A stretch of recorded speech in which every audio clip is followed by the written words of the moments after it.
Hello, everybody. It's time for yet another Redis developer stream. This one is going to be about streams.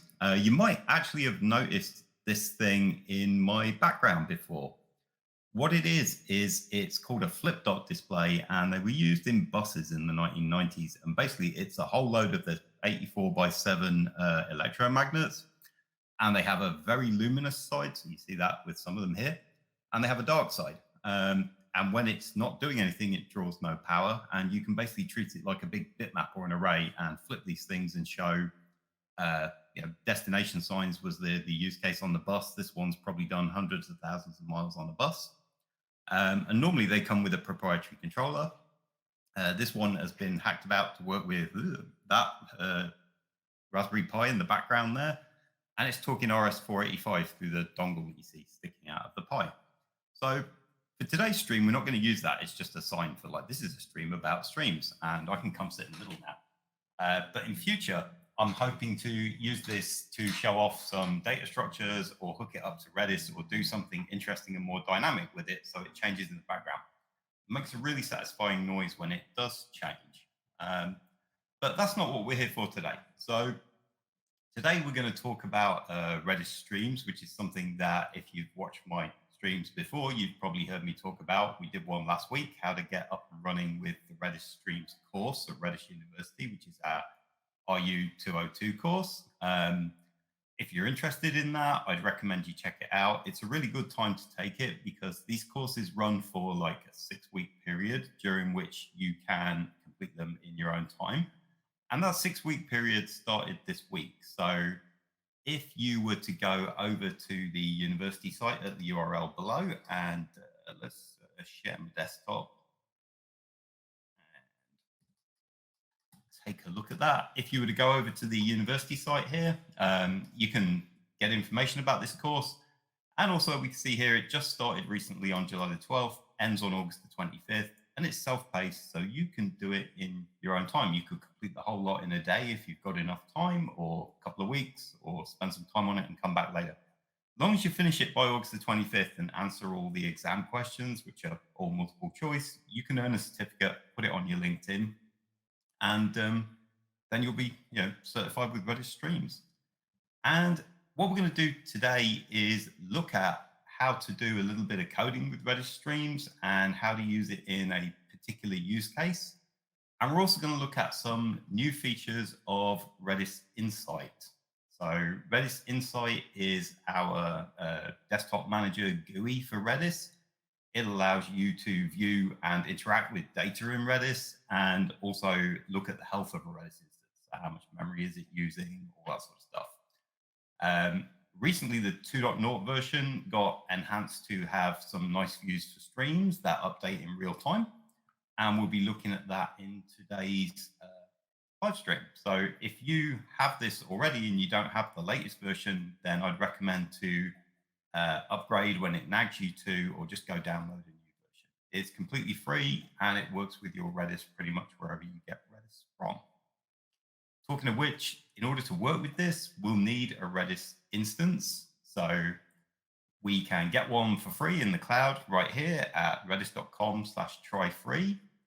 I'm actually going to use a local one on my machine today, but it really doesn't matter where you get it from. If you want to run it in the cloud and you want to connect to it from multiple different processes, because we'll look at a sort of microservices architecture today, then the cloud might make sense if those processes are in different places. And this is a free instance. It's not a trial as such. You get 30 megs worth of Redis, and it does everything that you need it to, including some of the features of Redis Stack, which are like additional module features for Redis. So let's switch over and look at some slides now. So I'm just going to introduce the topic and a little tiny bit of a refresher on what is Redis for people who might be new. So today we're going to look at Redis Streams. We're going to do it with Insight and Python and Node, and I'm me. So what is Redis really quick for people who maybe not heard of it before, just come here because they're interested in the streaming data, or you just need a refresher? I love this picture. It's from the 1970s, and it's a woman there, and she's working in the Library of Congress in Washington, D.C., and she's maintaining their catalog of the library catalog. So each of these drawers is a storage location. It has like a subset of the library cards in, and then inside it, there's the cards, and assumedly they're in some sort of order. This maps really well to what Redis does because Redis is a key value store. So you store things at keys. So think of each of those drawers could be like a key, and inside there is a value. And the value actually has a data type, and we'll look at what that means too, and why this picture is quite appropriate for streams. So again, refresher, Redis is key value data store. So we interact with it using a command line interface or what's called a Redis client, which is like an SDK for a particular programming language. We'll be using those for Node and Python today. And what we do is the way that most people have interacted with Redis is you basically set string values and store them at given key names. So here I'm storing in the key named cat, the value mocha. So my cat's called mocha. And then if I do set dog to latte, I've got dog called latte. And then if I get cat, as you might expect, we get the value mocha back. Redis is used a lot for this because it's used a lot for caching. And it also has the ability to forget these values after a given amount of time automatically, which is, basically you've got a cache there. So you tell it to remember things for a certain amount of time. It recalls them faster than going to the origin system would have, and it forgets them after that amount of time. So you get the chance to go get a new value from the origin if it's updated. So that's not for today, but basically here's what you get with Redis. So the standard data types that are in all Redises, so open source Redis all the way up to enterprise, are basically this lot. So each of those drawers in that diagram or keys can have any of these data types. And today we're going to look at the stream data type specifically. We're going to use a use case that we could have implemented with another one of the data types. And if you've followed my streams before, you'll have seen me do this with a Redis list. There's a couple of differences here. The main difference being that a stream is more persistent. So if we put things in a stream, we'll be able to look at them multiple times and go back and look at them with clients that even weren't connected when the list was being populated and manipulated. And also, we can have a greater level of sort of accountability for who did what. And we'll look at that with something called consumer groups. So what is a stream in Redis? It looks a bit like this, or one of the things it can be used for is for buffering things. So a stream is really a sort of append-only log in Redis. So we add data items to it, and once they're in there, we can't change them, and then we can read them back. And each data item has an ID, and they're kept in the order of those IDs. So what we've got is a sort of an append-only log or a sort of time series type structure going on. And what we can do with it is put things in there that look like Redis hashes, if you're familiar with those. So if you're not familiar with those are a sort of flat name value map. So inside each stream entry, we see here, imagine I'm a hotel and I want to manage my room service sort of staff jobs. So I have somebody at a front desk who is taking the role of a data producer. And they take calls, or people come up to the front desk and they're like, oh, I'm in room 199, I want a taxi. And they punch that into the system, an entry goes into the stream. And in this case, Redis gives that entry an ID automatically. So that ID is actually a millisecond precision timestamp. So we know when the event happened. And you'll notice that there's 3 IDs there.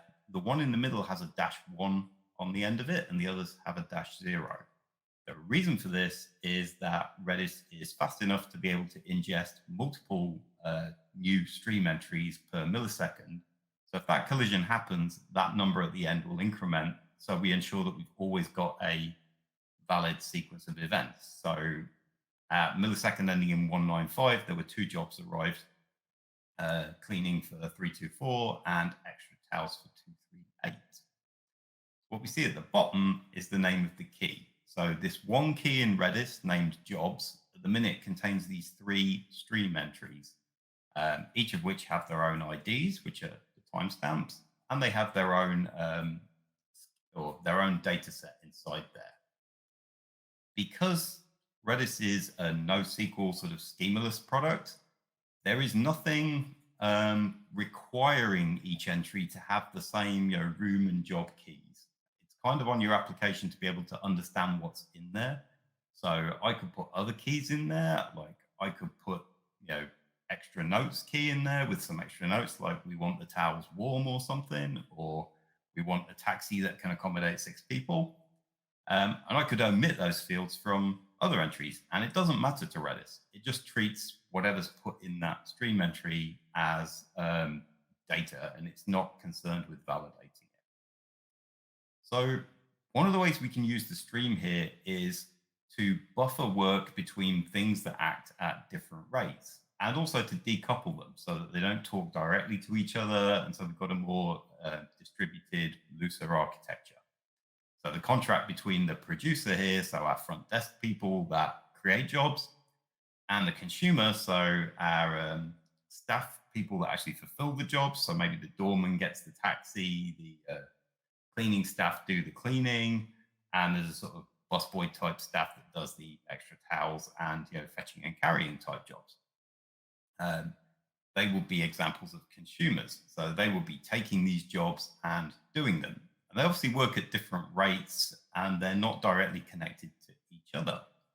So this approach will be great for that, and also will be great where, for example, we have the producer implemented in one programming language and consumers implemented in others, because we don't have a sort of, they're not bound to a specific programming language. They're both using Redis SDKs and letting Redis handle this centrally. Redis can cope with lots and lots of clients, so we can scale this to have lots and lots of producers and consumers, and it's going to be fine. And also we'll see with RedisInsight, we can get a look at what's going on inside this quite dynamic data structure. So this is our basic streams example. We have a key, it contains all of these entries, and we have producers and consumers. So we need to look at how each of these work, and we'll look at that sort of with slides, but also with some code. So if I want to add a new entry to a stream, there's basically one way of doing that in Redis. There's a command called XADD. So all the streams commands begin with X, and we give it the key that we want to add to, and we give it an asterisk or an ID. If we use the asterisk, Redis is going to assign that timestamp ID for us. So it's going to take a timestamp off of the server and give it to us. If we've got another data source that's generating appropriate IDs, which can be anything numeric as long as they're constantly incrementing, then we can replace the star, the asterisk there, with that ID. So if you have another system that's already got its IDs and you want to put those into a Redis stream, as long as the ID of the thing you're adding is greater than any other ID in the stream, Redis is going to accept that. But we're going with the default here, which is usually what you want, which is let Redis do the time stamping thing and the -0-1 thing. And then after that, we just specify names and values of what we want to store in there. So room 199, job taxi. As I said before, there's no schema going on here. So the next XADD could be something completely different. It could be, telephone and then a telephone number and an address or something. And it's kind of up to things consuming the messages to be able to deal with what's in there. And that's common with NoSQL databases. So we have a producer here. We go and add things. Another thing that I find quite interesting about Redis and is pretty developer friendly is how do we create a stream in Redis? Well, we just add something to a key. And if the key doesn't exist, we're going to create a stream there for you. It's automatically handled, and that'll be the first thing in it. If the key does exist and it's a stream, then it'll just append another entry to the existing stream. And if the key exists and it's got some other data type in it, then Redis is going to give you an error that says you tried doing a stream command on something that isn't a stream. Say it's a list or a hash or something. So there is no explicit create step here. Then once we've got things in a stream, we kind of want to get them out and work with them as consumers as well. So consumer processes are going to need to query the stream. And there's a couple of ways that Redis allows that to happen. So the first one we're looking at here is what's called a range query. So this relies on the order of the IDs, so being constantly incrementing, which is enforced by Redis. So that's always going to be the case one way or another. And what we're doing here is we're basically saying, I want to know about all the entries in the job stream between 2 points in time. So I'm providing a couple of timestamps. I'm using the XRANGE command and saying XRANGE jobs, which is my key. And then the sort of 2 times that I want to find out about minimum time, maximum time, so the time range. And what you get is the values that are highlighted there. So you get these 2 jobs would come back. We are using this stream like a sort of queue. And the natural thing that people might expect at this point will be, oh, if I'm consuming from the stream, when I do this, those 2 values come off the stream. And they won't, because it's immutable-ish. So we'll come to how it's immutable-ish later. But consuming from the stream doesn't remove items from it. And that's important because we might have, in some scenarios, multiple sorts of consumer. So we might have the staff that are going to do the job, but we might have other consumers like a sort of dashboard service that reads this stream and says, oh, we've currently got like however many jobs that require a cleaner and however many jobs that require a taxi. And there might be a billing service that looks at the room numbers, and each of these jobs might have a cost associated with them, and it might calculate that and update some other system. So they all need to be able to work through this stream in their own way. So multiple consumers can consume the stream sort of at their own speed. And for that, it's important that we don't remove things when we read it. So we'll look at managing streams later. But we can do this, so we can do give me a range of jobs within a time frame, and that might make sense for some types of consumers. So if I've got somebody like a manager sort of saying how many jobs have been generated in the last hour or the last 2 hours or the last day, then this sort of query makes a lot of sense. But if I'm actually doing the job, it doesn't really make sense. I kind of want a sort of ticketing type system where it's like, give me the next one that I haven't seen, give me the next one that I haven't seen. And for that, we have a command called XREAD and a different sort of query. So here I can basically say, give me the next however many items from the stream whose ID are bigger than an ID that I supply. So if we look in the top right over there, I can say I want 2 things from the stream whose key is jobs, and the last ID that I saw was 0, which is the lowest ID possible in the stream. So you're basically saying I want the oldest 2 things in the stream. And we'll get those 2 items that are highlighted. And if I then went away and did those jobs, then I would want jobs that were newer than the newest one that I've just finished. So the latest one that I just finished is that one that ends in 195-1.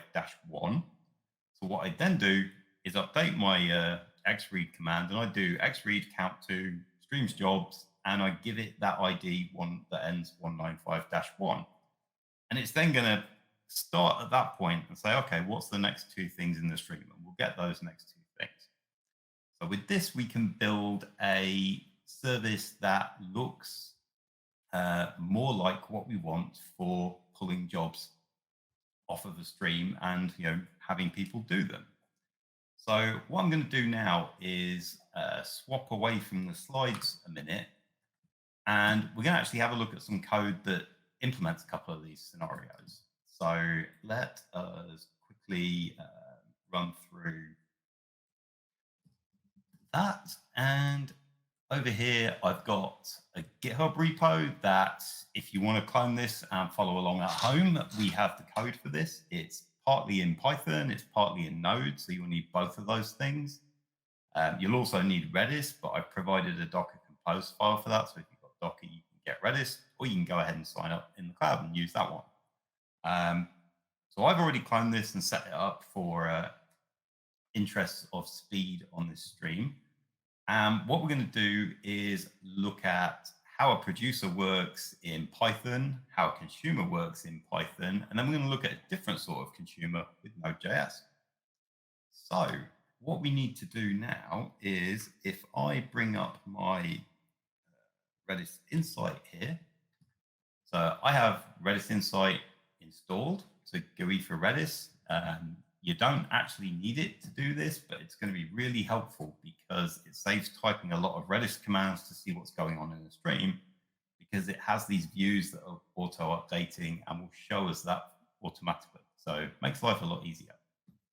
So I'm going to go ahead and add a Redis database. I am already running my Redis locally, and that's on 127.1.1.63.7.9, and we'll call it local. If you're using the Docker that we've provided, same thing, it'll start up here. If you're using the cloud, you're going to need to put in a username and a password, and those are provided when you sign up. So I'm going to go add Redis database, and now I can select this local one. And what we can see here is this is completely empty database. There's nothing at all in here. So what we're going to do is create a stream, put some data in it. Remember, we're going to create the stream by putting the data in it. There's no explicit, oh, I need to create a stream first step. And we're going to put some jobs in there for our hotel staff to do and see how that works. And then we're going to see how we can read them back. I'm going to see what happens here in Insight. So over here, we have some Python code. This is from where I've cloned the repo. And this is pretty basic. All it's going to do is just randomly generate a room number and a job type from one of these possible types. These are completely arbitrary message contents. We could put anything in a stream content.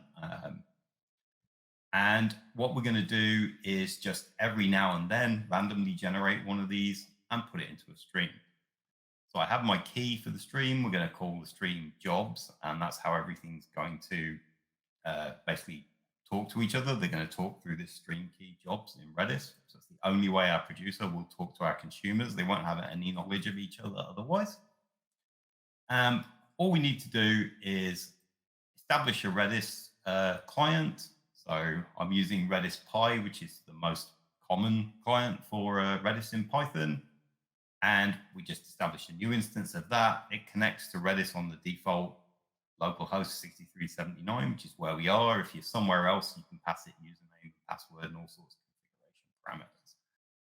And then all we're going to do is basically loop forever, create a dictionary here that's got a room number, and we'll just have a random number between 1 and 500, and a job, which is one of these job types here. It doesn't really matter what that is. And what we're then going to do is use the Redis XADD command here. So this command here will add a new entry to a stream. We need to give it a key, so we'll give it the jobs key, and we need to give it a dictionary of, let's not do that. We need to give it a dictionary of name value pairs to actually put in the body of that entry. We could provide an ID here. I'm not providing one, which basically tells Redis, hey, do the timestamp thing, make a timestamp ID and return it back to me. So I'll get this job ID back.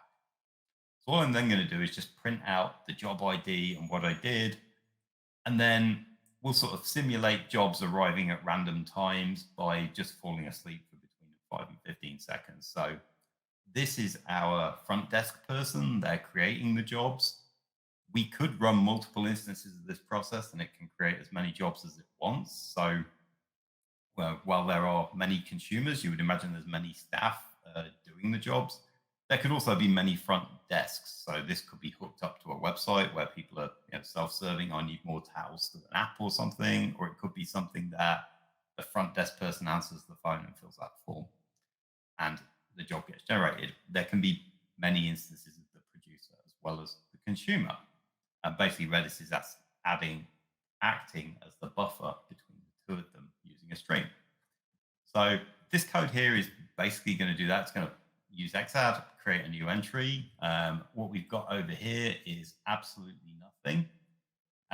What I can do here is turn on auto refresh in Insight. So when we run the code, what we'll see is this will refresh and we'll start to see some stuff in Redis. So enough talking and maybe some live demoing. So what we need to do now is I've got a bunch of windows, so I'm going to need them later. What we need to do now is start a producer. So I have a shell here set up in the producer folder from that repo. We're looking at that code that we had in VS Studio, and it just uses the Redis Pi SDK. So that's the only thing in the requirements text. So I'm already set up and ready to go. So I can just do Python producer.py, and off it goes. It's creating jobs. And you can see we've got this ID back from Redis. That's the timestamp for like right now. And there's another one. You'll notice these timestamps get bigger because obviously as time continues, the millisecond unit timestamp increases. And then what you'll see over here is this key has appeared in RedisInsight. So we've got a key called jobs now. It's stream type. So we didn't create this explicitly. The XADD did it for us. When I click this, what you'll see now is I have entries, and I can turn on an auto refresh here. And what we can see is every time this thing on the left creates another job, so 197 and room service, it appears over here in the view. So 396 needs extra pillows. So if I go ahead and Control-C and stop that, obviously this will stop operating now. So what we've got here now is we've got a Redis stream. It's got what? 6 entries in it here. So Insight's able to tell us that. It's taking up 749 bytes of memory. It's got no expiry on it. We can expire any key in Redis. So we can expire the whole stream jobs, and we'll look at why that might be interesting later. Other things I can do here in Insight is I can play around with creating a new entry myself. So if I didn't want to do this through the code, or I'm just debugging something, I want to play with something, Insight's kind of a fun tool for that. So let's say room 500 needs a taxi. And that's the wrong thing to do, isn't it? That's a data item. So we need room and 500. And then we need a job. Yep. Save that, you'll see room 500 taxi is a new entry, and it's given it a timestamp. And Insight is also decoding those timestamps into my local time for me. So I'm here in the UK, it's currently 4:34 p.m. So that, in a nutshell, is how we get things into a Redis stream. There is actually only one command that does that, XADD. So that's literally a complete tour of how to put things into a stream. So now we've got them in there, we obviously want to be able to read them out and have our folks do these jobs, because there's people waiting for this stuff to get done. So I've got some code that does that, and let's swap over here to the consumer, which is also written in Python. So some of the preamble is going to look the same. We've got the stream key jobs. We're talking to the same stream that the producer was. We've got a Redis client, which is Redis Pi. We're going to remember the ID of the last job that we worked on, and I'm going to initialize that at 0. So I want to begin at the start of the stream. So the lowest ID we can have in a stream is 0. So if you remember when we looked at the XREAD command, I have to provide it with the ID of the last thing that I saw in there and how many new things I want to get back. So I'm going to say the last thing I saw was thing 0, which is like older than the oldest thing that's in there. So it's going to give me the first thing back, or the oldest job. And then our consumer basically is just going to loop forever. So a bit like the producer, it's going to do a while loop, and it's going to run this XREAD command. So XREAD is quite an interesting command. It, as I say, gives us the ability to say, give me however many new entries since the last one I saw. So I have to provide it with the key of the stream that I'm working with, the last entry that I saw in that stream, so 0, how many I want. So I'm saying 1 there with count. And also in the instance, optionally, in the instance where there isn't anything that matches that. So say I'm caught up, or that stream doesn't exist yet, or I've provided an ID that's higher than anything in the stream at the minute, then we can say, well, block the client for a given amount of time. So we're going to say 5,000 milliseconds, 5 seconds, and just hang around and wait and see if something comes along. So you don't have to such poll Redis. You can do it in a blocking way and sort of keep your polling intervals more sane. So this while true loop's okay because we're not going to overwhelm Redis. There's nothing there. We're going to sit for a while and wait and see, and Redis will tell us, hey, there's something there. And this client will kind of be locked up and it can't do other things whilst it's doing that, but that's okay. So we're going to do this. We provide it with a streams parameter here, streams plural, because XREAD, with it being a blocking command, means we can't do other things while we're blocking. So we could provide it with multiple streams if we wanted to read from several streams at the same time, and we can give it different IDs for each of those. So if we were for some reason reading like jobs and something else, we can do that in this one loop without having to like alternate between let's read one and then read the other. So what we'll do is we'll look at what comes back from that. Basically, if we don't get anything back, then there was nothing new since that last ID that we've seen, and we'll just go to sleep for a bit and like take a break and wait until some more work comes along. Otherwise, we'll unpack the response. So the response is a sort of list or array, and there's stuff in there, and we'll look at what that looks like. And then we'll basically just pretend to be doing the job. So we'll spend a random amount of time doing the job.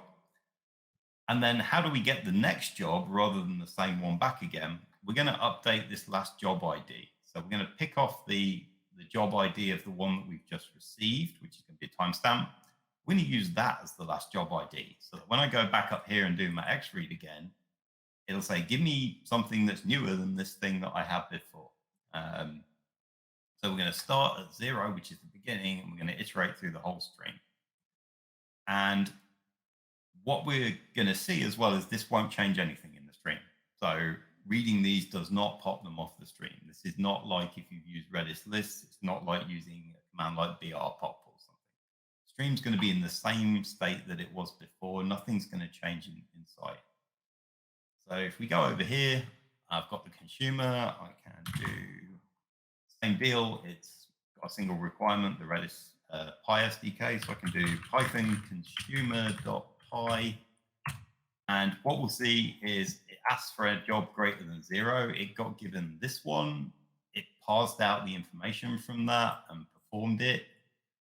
And then it asked for a job bigger than this one, and it got given this one, which is the next one in the stream. And it's going to go through the whole stream, and we can compare this with the view in RedisInsight here. And what we'll see is it's got up to 500 taxi, which was the newest job in the stream. And now it's not getting anything back, because when it asks the stream, what have you got whose ID is bigger than that timestamp that ends in 637? It says, well, nothing, because nothing's happened. So what happens if the stream gets another job? It's going to pick up with that. So I can do a couple of things. I can go back to my producer here and start this up again and generate another job, and it's picked that up. So as soon as it generated it, that blocking read came back and said, oh, there's something to do. And it was basically on the job immediately. And if I stop this, once it's caught up with the last job that was created, so 895-0, yeah, it's done that. It's done room service in room 105. It's now going to go back into having a drink break mode and do nothing. So again, I can do that through code, or I could just generate another entry in here. I could do room 500 again, so we know it's one that I manually added. We'll use 500 as like a special number, and we'll say the job is extra pillows this time. It would like some extra pillows. As soon as I hit save, there we go. It was in a blocking read situation. It unblocked, picked job off the stream and did it. However, and I know I'm saying this a lot, but I want to make very clear, we haven't changed the state of the stream. So all of these things are still in the stream. This is not a queue in the sense that we've popped things off of it, which means that if I were to control C this, when it was in a state of it had caught up and it had nothing to do, so it processed everything, and if I were then to start it, it's actually going to start again from the start of the stream, because we hard coded that ID 0 in. So it's going to go, oh, I'm running again. I'm starting with ID 0, and we can replay the same stream again. So in this case, that's not desperately useful for this sort of consumer that is actually doing work, because it will be like, what, I need to do all of these jobs, and it won't know that it's already done them. So there's a couple of ways we can deal with that. One would be that we can basically persist the last job that we saw. So if I hit Control C here, we should write this somewhere, and then when we restart it, we should use that rather than 0, and then we'll pick up from where we left off. We could use Redis for that. You know, we could just do a set on like consumer last ID as the key or something, and store that in there, and that would be fine. But Redis has got a better method to deal with this sort of thing that we'll talk about shortly. But when your consumers are doing different things, so your consumer processes are all doing different things. So imagine this one here is, let's start it off, is literally doing the jobs, and then we ran another instance of this. It will get the same view through the stream, and it might be accounting for the jobs. So rather than telling staff to go do them, printing out some sort of ticket or pager system, it might be saying, oh, 185 wanted room service, so we need to bill them for that. So different consumers can work on this, and it's kind of like a fan-out scenario of the producer and the stream doesn't know or care what the consumers are, how many of them there are, or what they're doing, and they all sort of get a complete view of the stream. So that's good when they're doing independent things. It's not good if you've got like 20 room service staff and you want to allocate each of them a unique set of jobs so that they can all be busy with no repetition. And we'll look at how Redis handles that in a moment. So for now, I'm going to shut this down. And again, I'll say it again. This stream still has those things in it, even though we've been reading them. We haven't changed the state of the stream. So reading the stream doesn't change the state of the stream. So what I'm going to do now is actually go ahead and delete this, and we'll look at a different scenario. So I can delete a key in Redis here in Insight. So if I blow this away, then I don't have that stream anymore. There's nothing here. So what would you expect to happen when I ran the consumer? You might expect that it would crash because it's calling a Redis command on a key that doesn't exist. Redis is pretty good about this sort of thing, and doing something on something that doesn't exist is kind of the same as a no-op. There is no work. So it's gone into the no work state because the key doesn't exist. So I can make the key exist by running my producer, not Redis. By running my producer again, as soon as I do that, I create a single job, the key exists, and this immediately jumps back in. So one of the things that I love about developing with Redis is you don't have to deal with these corner cases of creating stuff and managing stuff and dealing with exceptions when stuff isn't there. A lot of it just makes sense. There not being a stream of jobs is essentially the same as I have nothing to do, and that works out pretty well. So we have a question here about consumer groups. If we create two consumer groups in Redis, will they have duplicate items inside at the beginning? I will come back to that in a moment because that's kind of where we're going. So there is a way of sharing out work between consumer instances in Redis Streams, and we'll look at what that is. So for that, I think I'm going to need to go back to some slides. So we were here. So we were looking at the read query, and this is great if you are basically one thing that has one purpose. But some of these jobs take like actual time. So, cleaning a room is going to take, I don't know, 20, 30 minutes or something, assuming somebody's available to do it right now and there's no travel time through the hotel to get there and so on. So what can happen is that a consumer can fall behind the rate at which jobs are being produced. And that doesn't matter because Redis will buffer them up. So, Redis doesn't care, the producer doesn't care, but the customer may care because it means that they get their room cleaned slower because cleaning, is sort of wandering around. So there's like one person doing it and they just pick off the next job and do it. So in a realistic scenario, you need like multiple instances of the consumer that have the same role. So we have like multiple staff folks that can do these jobs. And then the problem we've got with this reading method is that if we just use regular consumers for that and we ran multiple processes, they'd all get the same jobs. So like they'd all run off to 324 to do cleaning. And that's not great. So what Redis has to help with this sort of scenario, or to allow you to scale the processing of a stream. So if you have a type of consumer that is expensive in terms of time to process an entry, then you would want to scale that horizontally by adding more instances of it. And you can do that through something called consumer groups. That basically is Redis's way of managing what work a given consumer inside a group has seen. So we'll sort of break this down and look at how it works. It's a little bit complicated. So here we've got a stream, and the stream has got 4 entries in it at the minute. Over there on the left, we've got multiple producers. They're busily adding stuff, and they literally don't care what's happening on the right. They have no knowledge of it. They're disjoint from that. And then on the right, we've got 3 sorts of consumers, so the green things. Or if you like, we've got 1 sort of consumer inside that white rectangle and then 2 more down the bottom. And the consumers that we've got are a dashboard. So that's just looking at what's in the stream. It might use XRANGE for things like, oh, tell me what's happened in the last hour, and I'll build a pretty graph or a pie chart or something out of it so that management can see. It's independent of a consumer that is doing data warehousing. So it might store all of these jobs in a disk-based data warehouse. Redis operates entirely in memory, so things are finite. Then maybe people sat there wondering, well, yeah, he just keeps adding stuff to this stream and it's going to get bigger and bigger and bigger. And what happens with that? And we'll come to that later.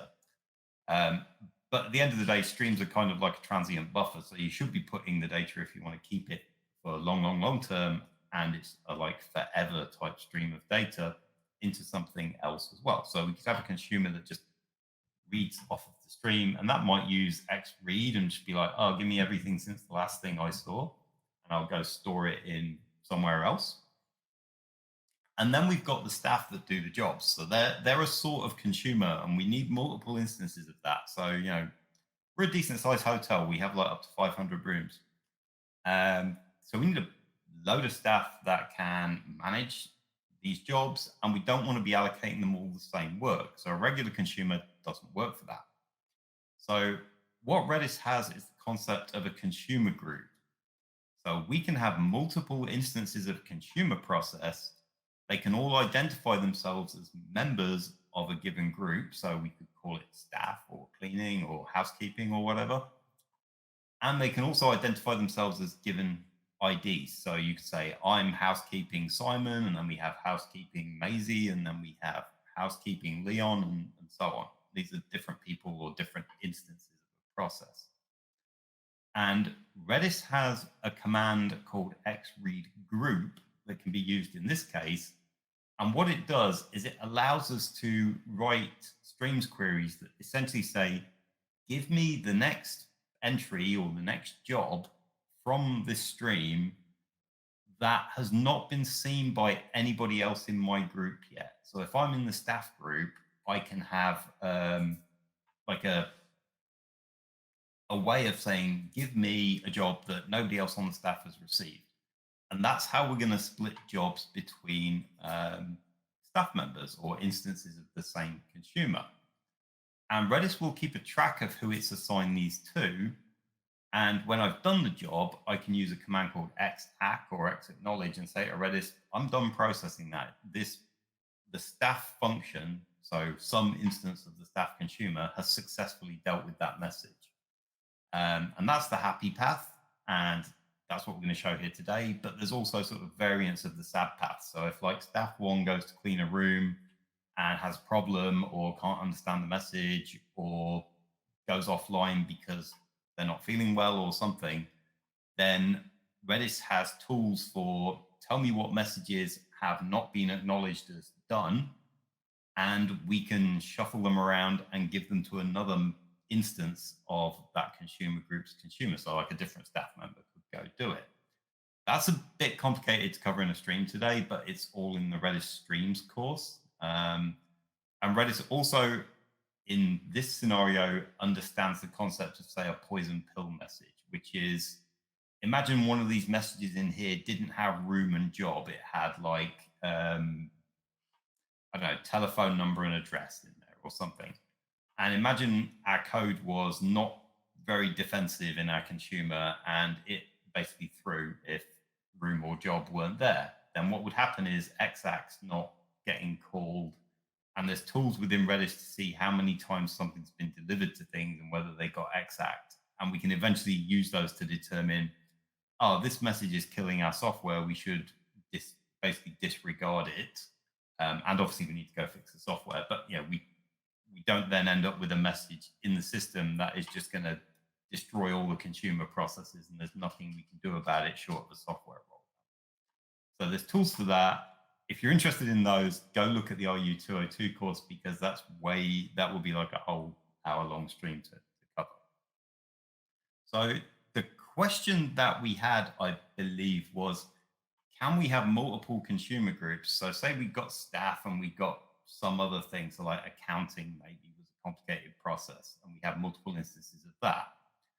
Can they process the same stream at different IDs? Yeah, they can. So you can basically give a consumer group a start ID. So remember earlier when I was doing XREAD, I started with 0 at the start.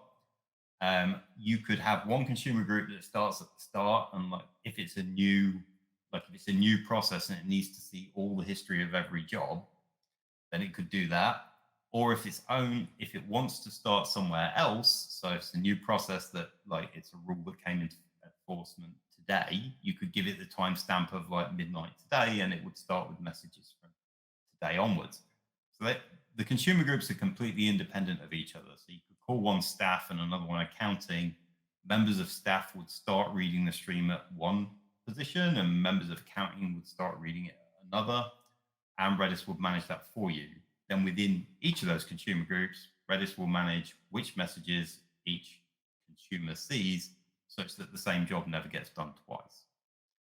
So that's quite a lot to take in without a practical demonstration. So luckily we have a practical demonstration, and we'll slip back to looking at some code and see what we've got. So let's first double check what the state of our database is. So we have a stream here. I am going to get rid of it. So we're starting from a good known start point. And I'm going to put some jobs into the stream. So consumer groups is entirely a consumer thing. Consumers and producers are completely unaware of each other. So if I can find my producer here, I can just do Python producer.py and just run some jobs into the system right now without a consumer running. So it's going to take a few seconds, and what you'll see is, here we go, Insight's updated, and we're starting to get some jobs. So let's get like 4 or 5 jobs into here. Whilst I take a sip of water, because we're having a heat wave here in the UK. It's kind of hot. Oh, I need to also, sorry, the auto refresh turns off when you destroy the stream. There we go. So we have like 4 things going on here at the minute. We'll let that sort of do its thing in the background, and we'll have a look at a consumer group. So we're also going to switch gears at this point. So the other thing about having multiple different processes talk to a Redis stream is they don't have to be in the same language. So there's nothing about the data in the stream that says, oh, it must be read with Python. So we put it in there with Python.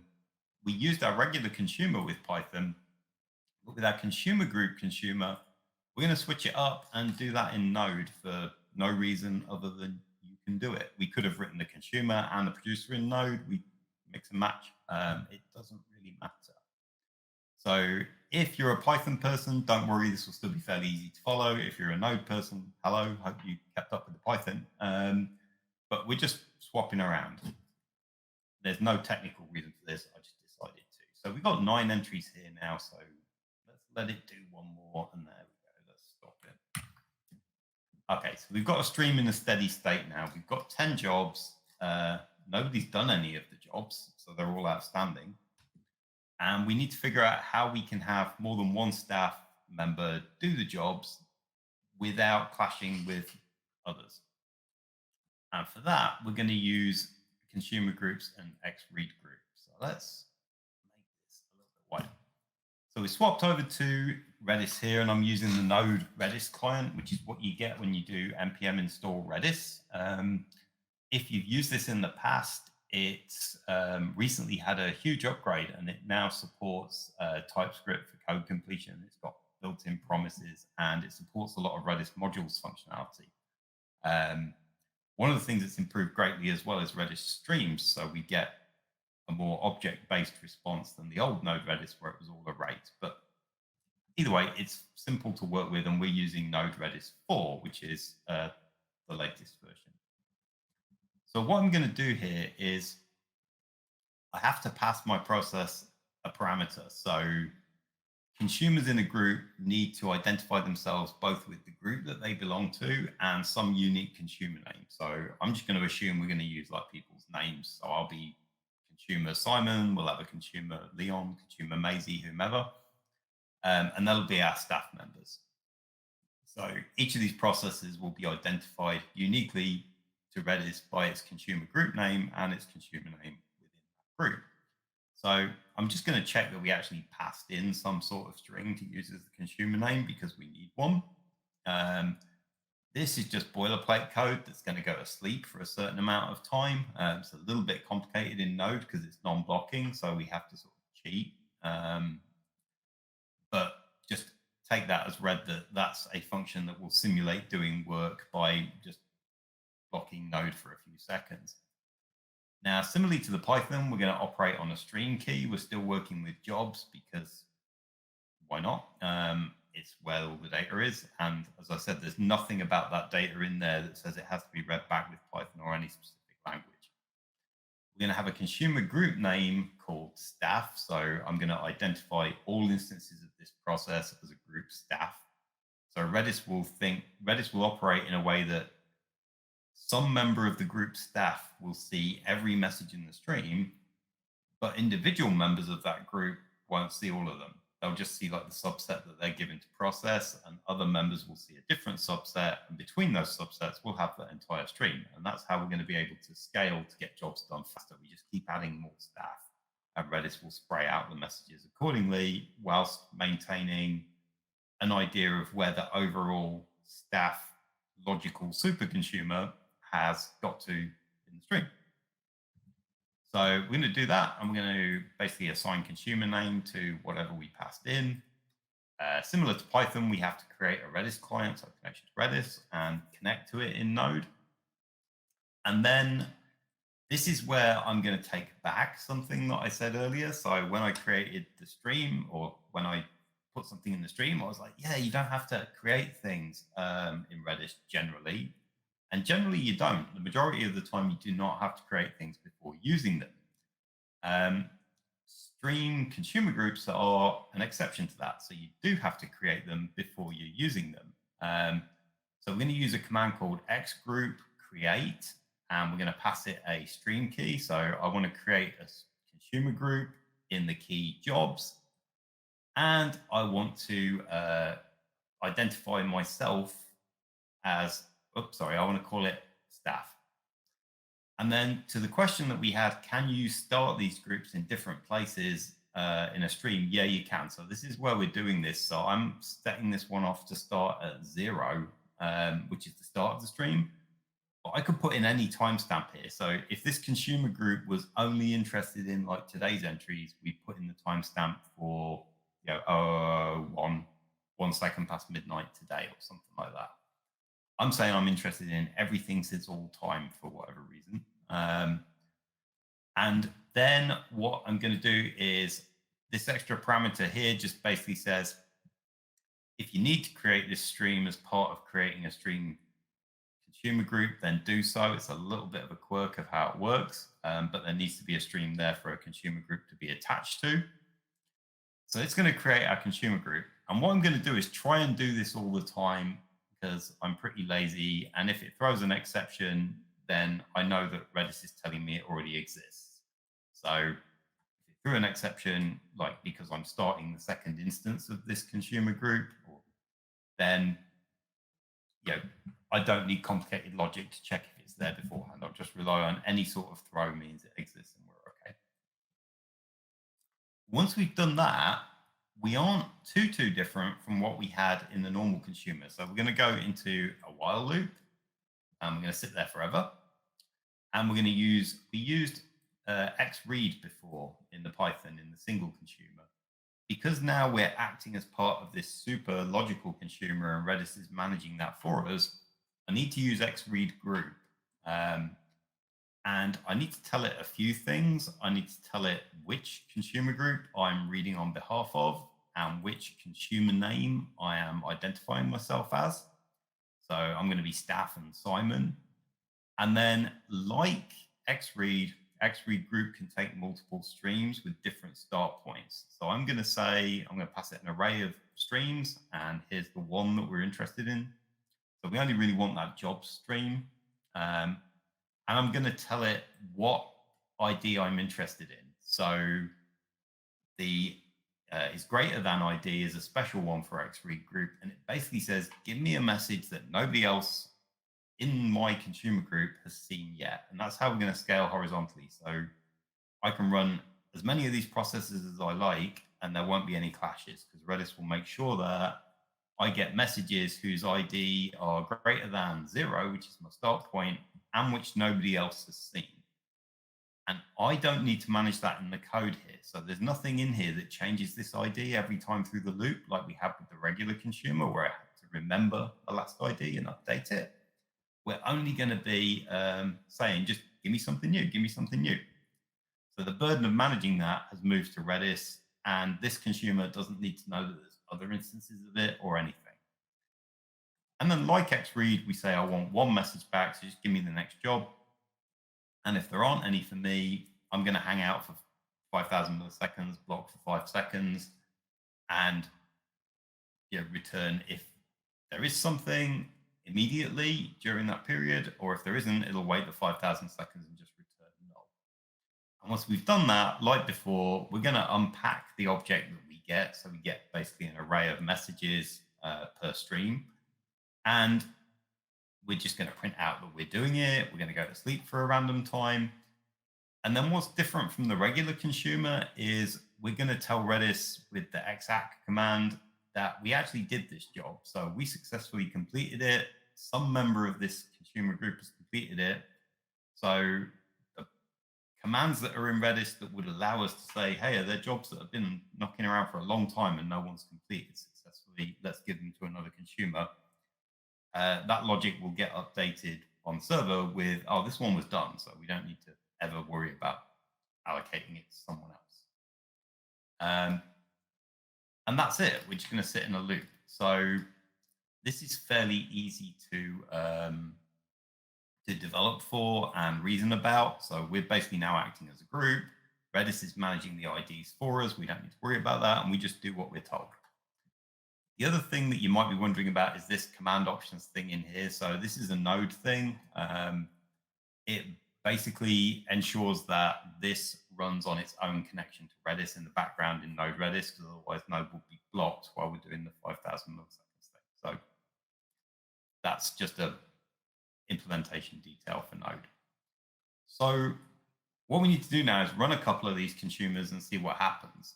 So let us just go back to our state of the stream. So if you remember, we've got these 10 jobs in the stream, and I've got my normal consumer here, and let's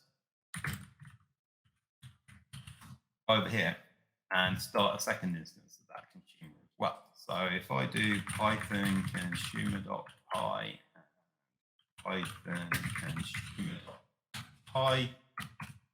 set them off, what we'll see is 115 taxi, 258 job. So here's the problem that we're having is these are running at different speeds because the weights in them or the amount of time simulated to do each job varies, but they're both being told to do the same jobs. So these are just regular consumers. This would be fine if these were doing different things with the data, but if it's actually people going and doing the job, this is not okay. This is not what we want. So this is why we want the consumer group. So yet again, quick reminder, we consume some things off of a stream. We didn't change the state of it. They're still there. So it's an immutable thing. So if I then go to consumer group, I think it's called.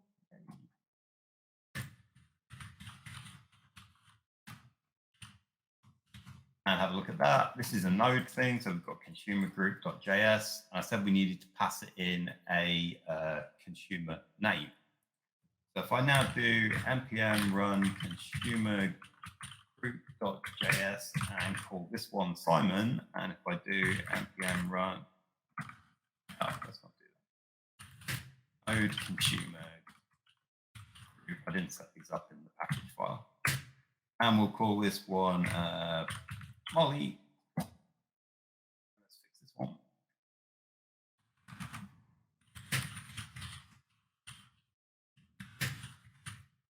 So remember before when we had the two normal consumers going, they both got the same jobs. So if I start this, here's Simon, here's Molly, 258.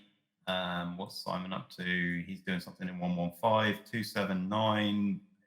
What we can see is they're now collaborating and Redis is dishing them out different jobs to do. And as the staff consumer group, they're running through the stream between themselves as if they were one normal consumer, but they're like sort of actually multiple consumer group instances acting as one logical big consumer. So this allows us, I could start as many of these as we like. So I could put like 10 staff on duty and we'll get through the jobs much faster than if we've got one. And we'll also make sure that they're handed out to different people. So right now we're in a state where it's processed everything.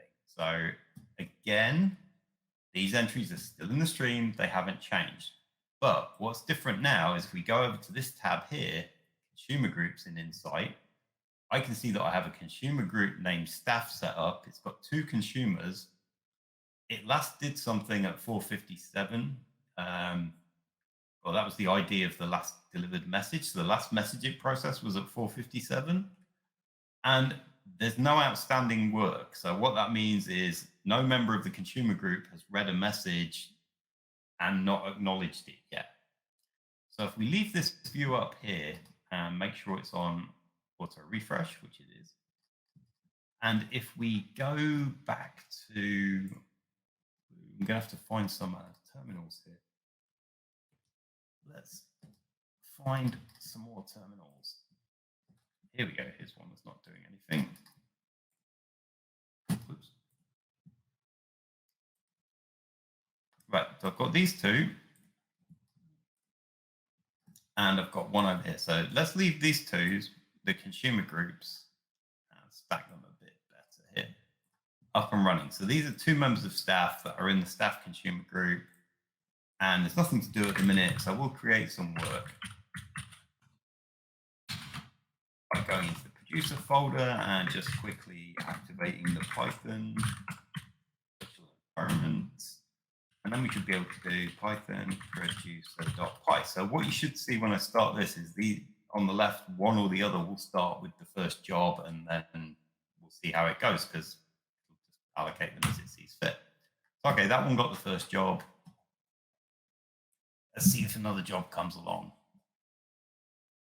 there we go. So the other one got the second job, and so on. And we're off building jobs. So we've got the same scenario as before. But what I wanted to show you was in a RedisInsight here, what we now see is we're tracking the pending messages. So between these two consumers, they're caught, they haven't got any work that's outstanding at the minute. This one's now picked a job off the stream and hasn't acknowledged it yet. It's pretending to do some work for a few seconds.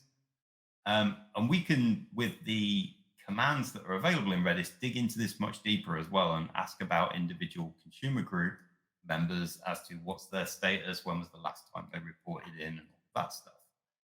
So this allows us to scale the stream and have some view of it. And there are commands that allow us to have a much more detailed view of this if we want to.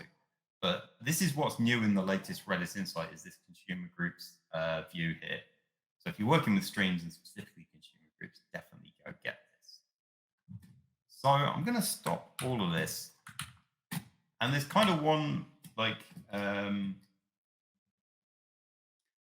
one outstanding thing here. So we're just adding things to this stream.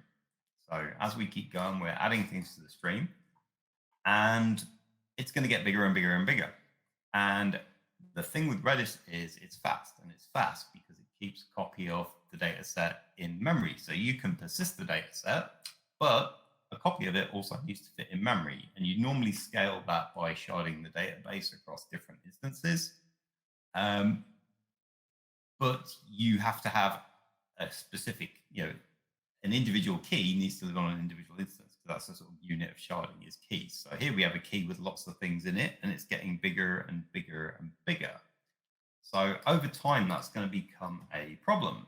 And if we take a look at what that means, I'm going to try and let's see if we can draw this.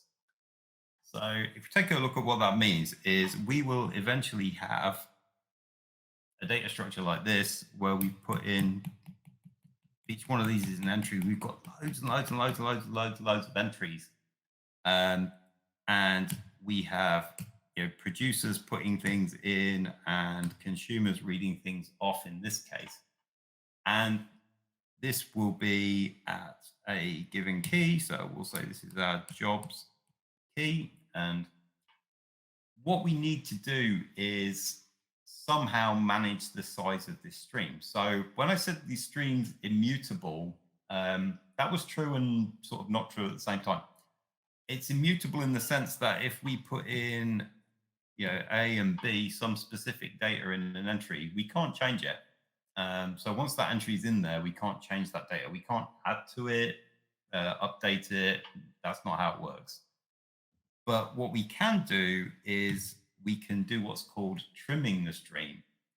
So we can trim the stream in a couple of places. We can do it when we add to the stream with XADD. We can basically say to it, XADD a new entry to the stream. And there's a couple of what are called trimming strategies. So we could basically say we could do what's called a max length strategy, which would be, say, for example, add to the stream and make sure that the length of the stream is 500 or less. So when doing that, it would trim off or remove like the oldest entries until it got down to 500. That's one way of doing it, and it doesn't really gel with streams being time-based IDs. So the other way of doing it, and you're going to need Redis 6.2 for this, which is, we're on Redis 7 now. So streams were introduced with Redis 5, 6.2 added this. There's something called the min ID strategy. So you could give it a timestamp, 157, blah, blah, blah, blah, blah. And anything with an ID that is older than that is going to get binned. So when we're adding things, we can add things to the stream and at the same time remove a load of other ones. That's probably more useful because you can track how far your consumers have got and delete things. So that's one way of removing things from the stream. There's a second command that you could run in like another process, and that's a terrible, that's called XTRIM, excuse my handwriting. And that allows you to do basically the same thing. So without adding to the stream, you could remove stuff from it. And another way of managing these streams, both in terms of how long you keep the data for and whether you can shard them across an instance of Redis that's clustered, would be by managing your key names. So we've got a key here called jobs, and we might actually say, you know what, we only really care about jobs on a daily basis. So let's make the key like jobs, and it's like 220714 today. So that's like today's jobs. And then we might have another stream from another day that might be jobs : 2207, let's say 10 from a few days ago. So one of the ways that we could manage our memory usage in Redis would be using Redis as a cache. It has a time to live. You can set time to live on any key.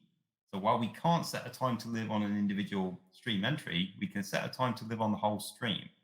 So we could say if we care about jobs for like a week, we could set the TTL on this down here. So we could set that to using the expire command, and we could give it a timestamp when it's due to expire, or we could give it a number of seconds to live. Either way, we could say we want to keep it for like a week. And when that week rolls around, Redis will just automatically delete that.